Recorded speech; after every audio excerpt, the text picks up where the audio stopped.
Sir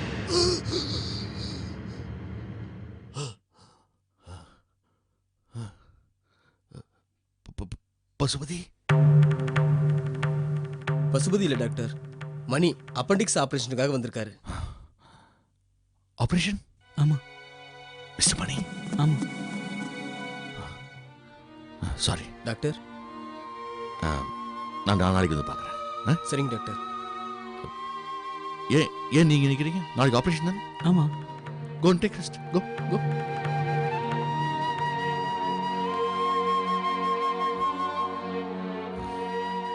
I'm sorry. I'm extremely sorry. நீங்க படுத்துக்கோங்க.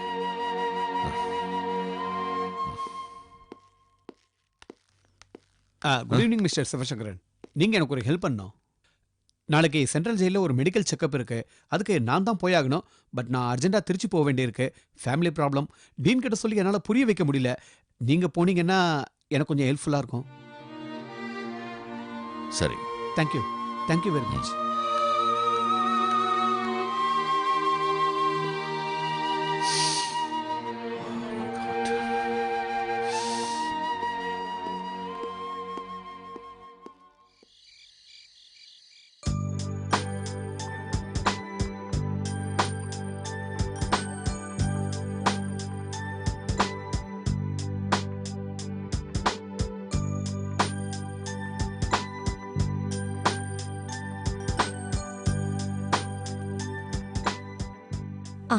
ரவி, அப்புறம் நம்ம புதுசாக கட்டிட்டு இருக்க ஹாஸ்பிட்டலுக்கு உங்க பேரு வைக்கணும்னு அப்பா கிட்ட சொன்னேன்.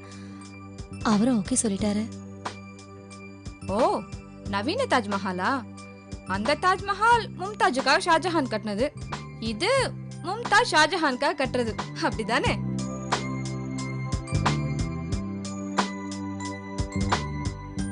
அப்புறம் ரவி, ஏழைங்களுக்கெல்லாம் ஃப்ரீ ட்ரீட்மெண்ட்.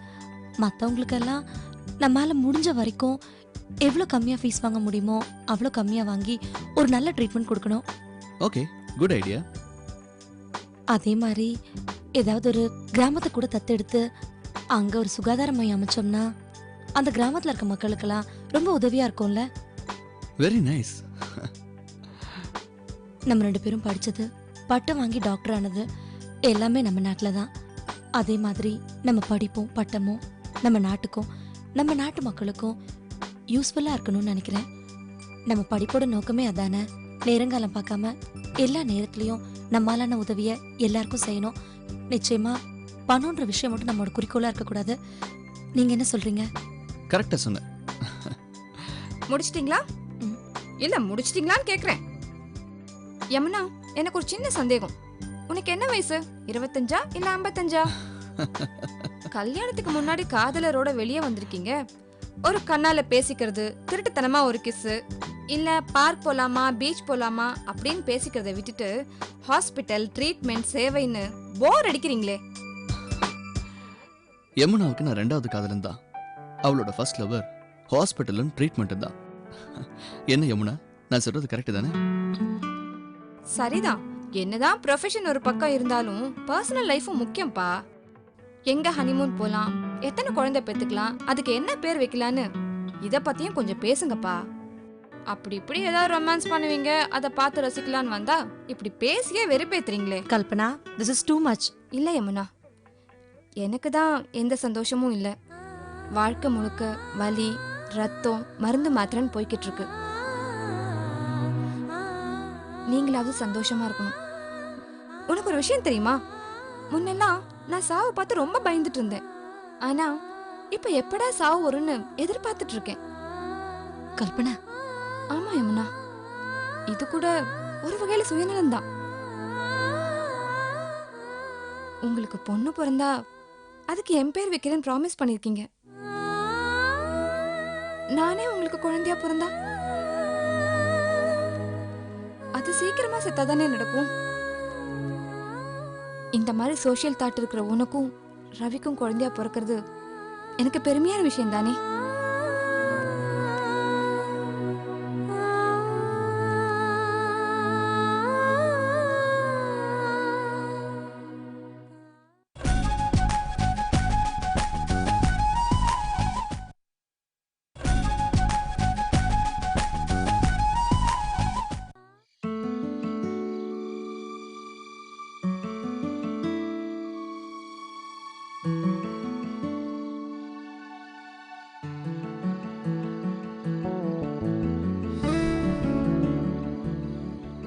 தேவதையின் மறுபெயர் கொண்ட ஜாவுக்கு காதலன் எழுதி கொண்டது. என் பெயரை குறிப்பிடாததற்கு மன்னிக்கவும். கூடிய சீக்கிரம் நீயே உணர்ந்து கொள்வாய். நான் ஏற்கனவே எழுதிய கடிதத்திற்கு எந்த பதிலும் இல்லாததால் இந்த கடிதம். உனக்கு ஒன்று தெரியுமா? மதுரை தமிழ் மட்டும் அல்ல, பெண்களும் அழகு. ஆனால் மதுரை தேவதைகள் யாரும் என்னை கொள்ளையடிக்கவில்லை. நீதான் என் மனதை கொள்ளையடித்து விட்டாய். வழக்கமாய் காதல் வந்தால் அதற்கு முன் வரும் நோயான பசியின்மை, தூக்கமின்மை. புத்தகம் திறந்தால் உன்முகம், ஏன் என் முகம் மறந்து கண்ணாடி பார்த்தால் உன்முகம். இந்த அத்தனை நோய்க்கும் ஒரே மருந்து நீ தரும் காதல். உன்னை பற்றி கவிதை எழுத வேண்டுமென தோன்றுகிறது. ஒரு கவிதைக்கு மாற்று கவிதை இருக்க முடியாதே. கவிதையே, உன் காதலுக்காக தவம் இருக்கும் நான்.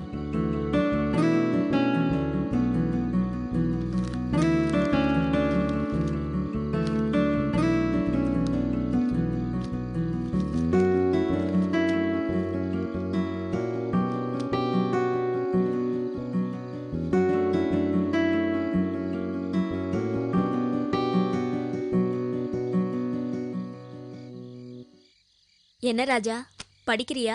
ராத்திரில படிக்கிறதை விட காலையில படிச்சா பெட்டர்ல. இல்ல, தூக்கம் வரல, அதான் முட்டைமடி காத்து நிலா வெளிச்சன்னு அப்படி ஜாலியா. என்ன ஏதோ கவிதை எழுதிட்டு இருந்த மாதிரி தெரிஞ்சது. ஆமா. நீ யாரையாவது லவ் பண்றியா? இல்ல, நீ போன தடவை கொடுத்த புக்ல லவ் லெட்டர் இருந்துச்சு. அத படிச்சீங்களா? படிச்சது இருக்கட்டும், அந்த லெட்டரால எங்க வீட்ல எவ்வளவு பிரச்சனை தெரியுமா? லவ் பண்றது தப்பு இல்ல, ஆனா அது கரெக்டா சேர வேண்டிய ஆள்கிட்ட போய் சேரணும். இல்லைன்னா தேவையில்லாத பிரச்சனை தான். அது சேர வேண்டிய இடத்துல தான் போய் சேர்ந்திருக்கு. சரி, யார் உன் லவர்? நீங்க தான். இல்ல, நீங்க தான் இன்ஸ்பெக்டர் ஒய்ஃப் ஆச்சே, கண்டுபிடிப்பீங்களேன்னு சொல்ல வந்தேன். எனக்கு அந்த அளவுக்குலாம் சாமர்த்தியம் கிடையாது. ஆனா ஒண்ணு, காதலும் களவும் ரொம்ப நாளைக்கு மறைக்க முடியாது. ஒரு நாள் ஊருக்கு தெரிஞ்சிரும். அதை விடுங்க. அன்னைக்கு ஒரு புக்கு கொடுத்தனே, அது படிச்சிங்களா? அது மறுநாளே படிச்சுட்டு உங்க தங்கச்சி கிட்ட கொடுத்துட்டேனே. ஓ அப்படியா, சரி பரவாயில்ல. இந்த புக்கு படிக்கிறீங்களா? சுஜாதாவின் 2வது காதல் கதை, ரொம்ப நல்லா இருக்குங்க.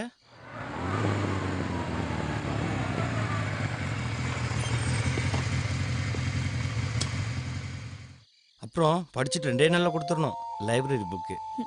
நைட்டே படிச்சுட்டு நாளைக்கு காலையில கொடுத்துட்றேன். நைட்டில் படிக்க போறீங்களா? டயர்டில் தூங்கிட மாட்டீங்க? இல்லை, பகல் பூரா ஒத்த ஆளாக வீட்டு வேலையெல்லாம் நீங்களே பார்க்குறீங்க. அந்த டயர்டில் எப்படி கண்ணு முழிச்சு புக்கு படிப்பீங்கன்னு கேட்டேன். இல்ல, படிச்சிருவேன். வாப்பா பாண்டி, என்ன ரொம்ப டயர்டா இருக்க? ஒன்றும் இல்லைம்மா.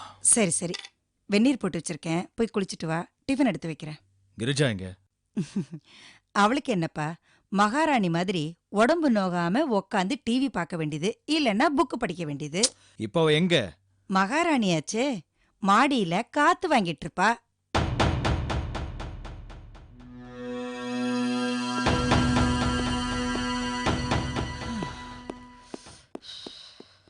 ஒரு நிமிஷம் அப்படி இருங்க.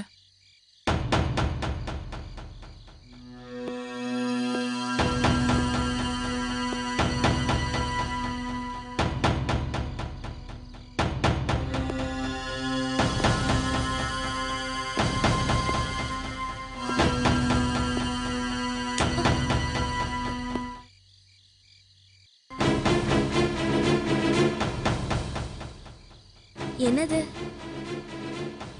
கொசு. அதுக்கு கூட உங்க மேல பிரியுங்க.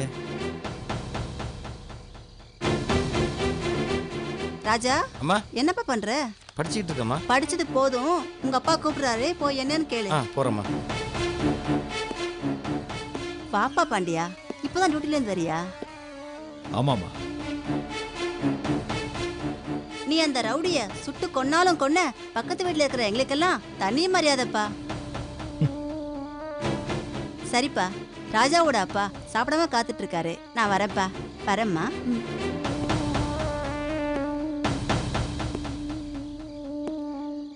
நெல்லு,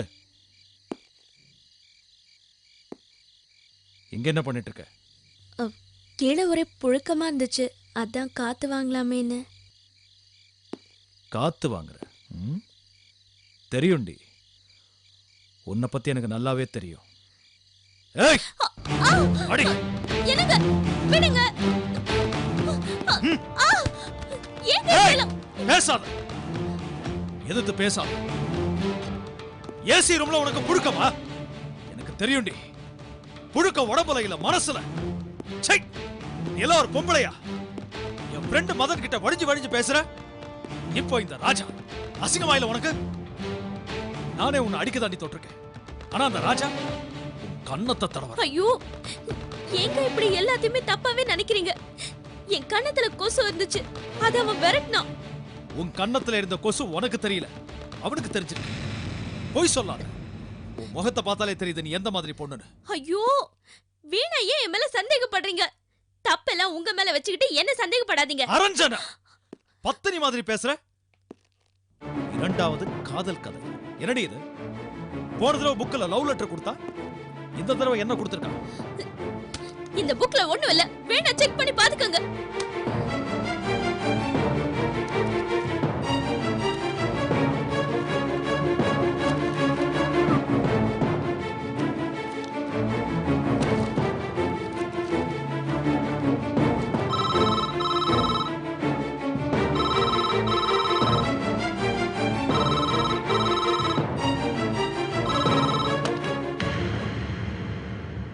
ஹலோ, இன்ஸ்பெக்டர் பாண்டியன் இருக்காரா?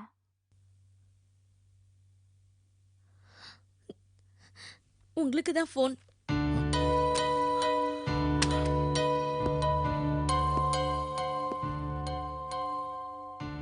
ஹலோ. என்னங்க 10 மணிக்கு வரதா சொன்னீங்க? வந்துடுறேன். சரிங்க. இப்ப சொல்லுங்க, தப்பு பண்றது நானா இல்ல நீங்களா? உன்னால தாண்டி நான் தப்பு பண்றேன். புருஷன்காரன் கெட்டவனாக இருந்தாலும் பொண்டாட்டி நல்லவளா இருந்தா புருஷன் திருந்தி வந்துருவான். ஆனா பொண்டாட்டி கெட்டவளா இருந்தா புருஷன்காரன் மேல மேல தப்பு பண்ணிட்டே தான் இருப்பான். இத பாருங்க, நான் சீத மாதிரி பத்தினின்னு நிரூபிக்கிறதுக்கு என்னால தீயில விழ முடியும். ஆனா நான் செத்து போயிட்டா வரதட்சணை கொடுமையாலேயோ இல்ல குழந்தை பெத்துக்க முடியாததால கொன்னுட்டீங்கன்னு உங்களுக்கு தாங்க தண்டனை கிடைக்கும். அதனாலதான் நீங்க எவ்வளவு பேசினாலும் நான் சகிச்சுக்கிட்டு வாழறேன். என்னடி மிரட்டையா? இல்லைங்க, நான் பத்தினின்னு நிரூபிக்க முடியும்னு சொல்றேன்.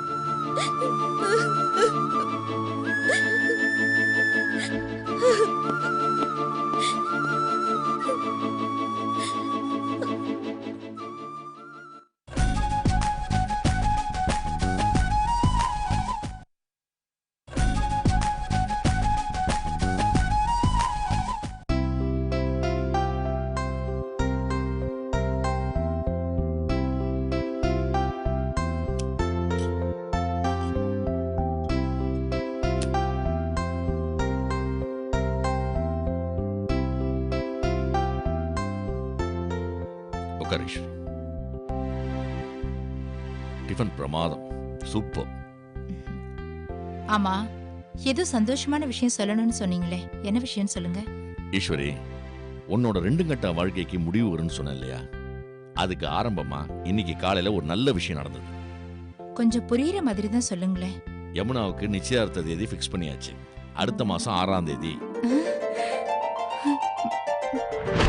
அம்மா, நீ எங்கம்மா இருக்க? என்னை விட்டுட்டு எங்கம்மா போன? அம்மா, என்னை எப்பமா வந்து கூட்டிட்டு போவ?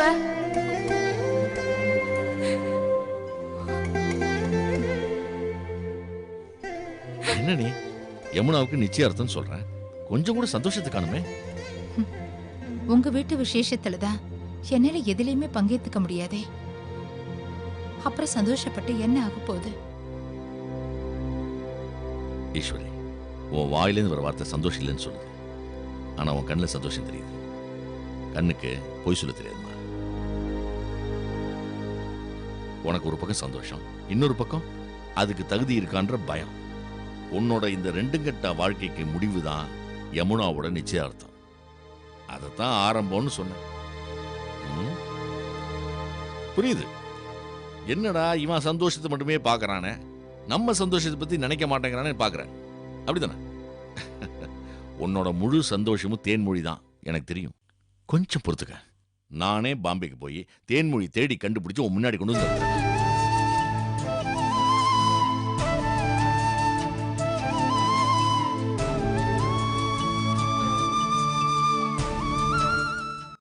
அறிமுகமாகிய அனுபவமெல்லாம் பொய்முகம் காட்டுதே நெடுங்காலமா. தாய்மைக்கு மேலொரு தெய்வமும் இல்லை, தாமரை பூவுக்கு பனித்துளி பிள்ளை. உயிர் தேசத்தின் மனசாட்சினி, வந்த பாசத்தின் அரசாட்சினி.